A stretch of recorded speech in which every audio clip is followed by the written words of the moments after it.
Ellerimden kararıp aldım, suratına karap kavanım.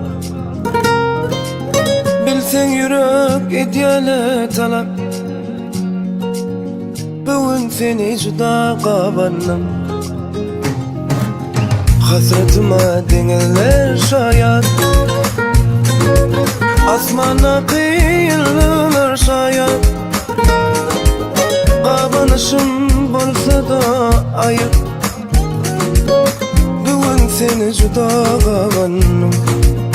Kavanım cemalını, kavanım hıyalını, kavanım cemalını, hıyalımda kavanım.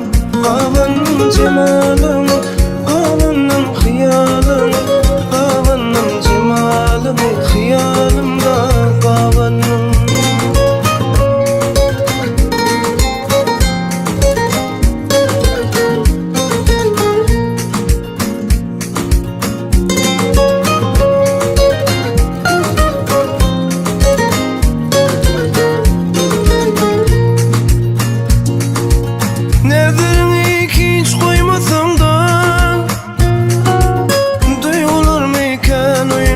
Da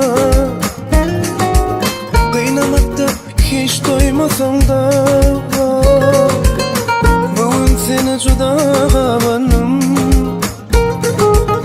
Başarmadım sevgimi aytman, yadda sakla sözlerimi okuman. Başka yana gözlerim bakman, bugün seni juda kavanım.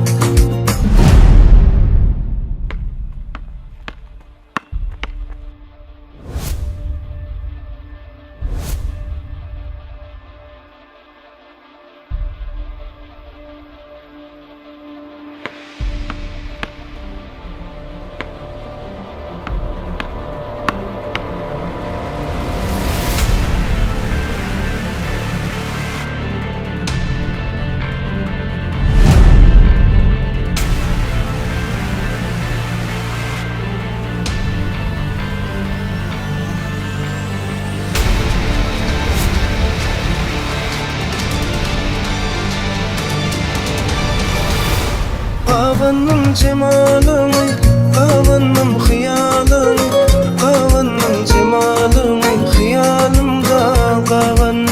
Kavanım cemalını, kavanım hıyalını, kavanım cemalını, hıyalımda kavanım. Kavanım cemalını, kavanım hıyalını, kavanım cemalını, hıyalımda kavanım. Kavanım cemalını, kavanım hıyalını, kavanım cemalını, hıyalımda kavanım.